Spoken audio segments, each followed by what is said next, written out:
Pallers, are you ready for Pressure? Welcome to Pallers, Are You Ready? We're a podcast that talks about anything and everything Dragon Ball related. Today, we're going to talk about race day and practice pressure. That's right. So our team, Dragon Warriors, San Francisco Dragon Warriors, we have a sprint regatta coming up. And we've come a long way from last year and where we were performing back then. And one topic that's often come up in practices and amongst the team is pressure and the pressure that comes with winning. I just kind of want to hear how our paddlers, and also we have 4 of our coaching staff members here that I want to just pick their brains. How do you guys deal with pressure? Like, what kind of pressure have you guys felt, and how have you guys been dealing with it? For me, I felt the pressure ever since we had that turnaround when we had new coaching staff, or when the old DW kind of left and then the new DW came on. And then I think from then we've only been improving, and this whole season has been a complete shocker for a lot of us. And trying to, I guess, prove everyone that we can do it and we're almost there. So for me, every practice is just like, how can we improve more and more? And being strokers, we're really hard on ourselves. So every time something goes wrong, we're like, okay, what can we do? What did me and you do wrong? But why the pressure now, though? Like, you and Ryan have been stroking all year long last year. Maybe, Ryan, you can jump into, or anyone here. Sam, you've stroked for a little bit. Why now the pressure? I think definitely for me, it's been a shift because this past May, I think it was one of the first races where it's not that bad. Like when you finish the race and you look up and we're not behind 3-4 boats. I think up to that point people knew we were getting stronger, but that was the first time I was like, oh, okay, maybe we can make a difference. And it's a lot of pressure because when you get to that point, we're so much closer and the margins are so much smaller. I mean, in comparison to what we were dealing with last year. And so every stroke actually makes a difference. Like we say it a lot during practice, but this time it actually does. Like if we slip a stroke as a boat, it can make a huge difference. And to think that we've made this much progress is really cool, but if we lose by like a seat or 2, I think that just shows how much. I mean, I think that means anything could have happened. Like, where could we have gone wrong?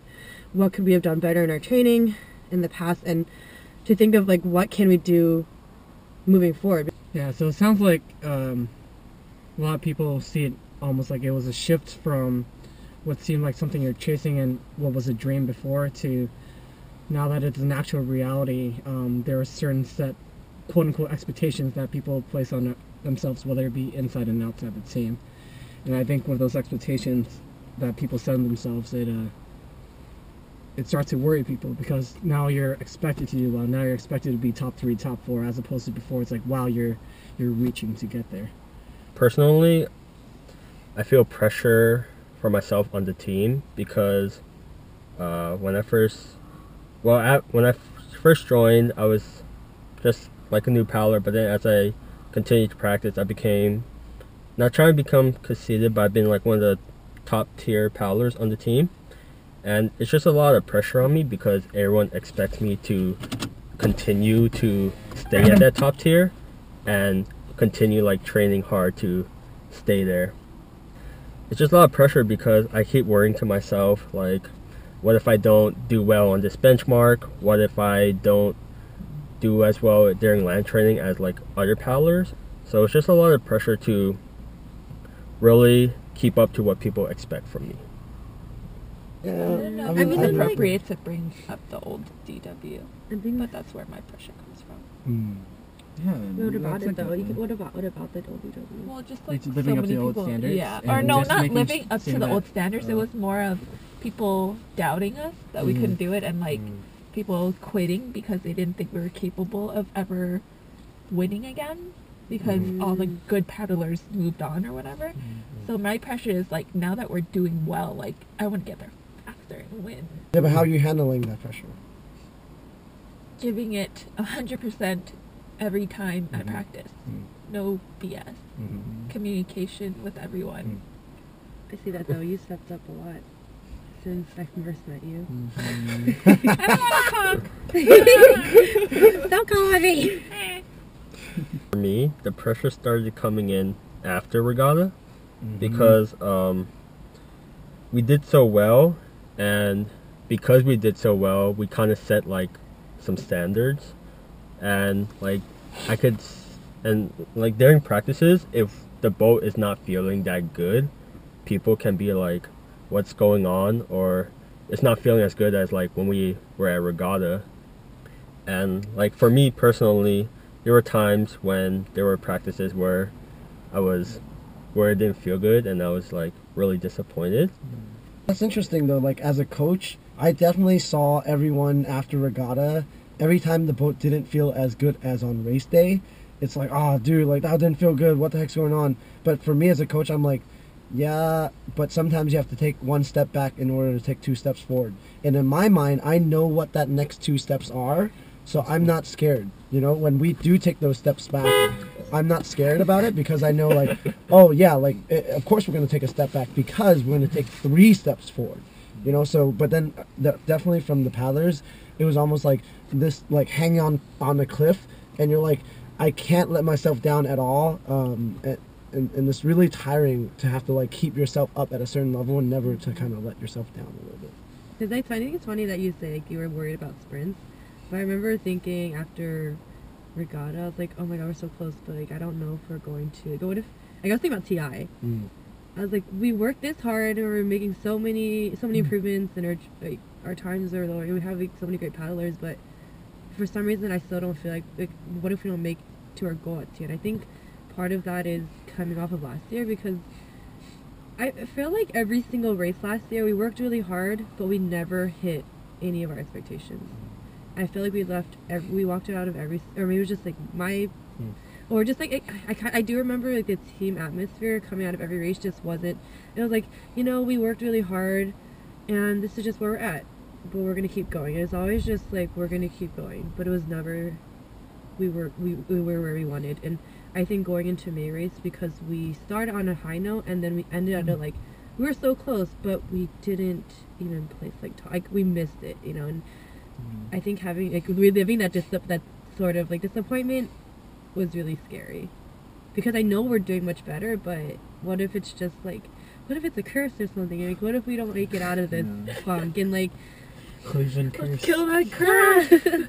I mean, I think it's like just kind of understanding like you could put in all the hard work in the world and you could be a lot better than last year, but if the other team is better, if the other team, you know, had more talent or whatever, there's not much you can do about that. And kind of going into your race day expecting to win is never a good way to win, I guess. Yeah. Right? Yeah. Yeah, this reminds me of in high school, my senior year, we had this cheer. It was like, what time is it? Our time. What time is it? Our time. And it really was because in my senior year, we worked so hard day in, day out that like we didn't feel any pressure. Like I actually think that I can honestly say exactly what Melvin said. The pressure is on them. I don't have any pressure because I won every day, and I've envisioned myself winning every day to the point where like it was already a reality. So I didn't necessarily feel that pressure. And then going in, I wasn't expecting the win as much as I knew I was already a champion. Like I already knew that I did everything that I can to win. So then there was going to be no regret.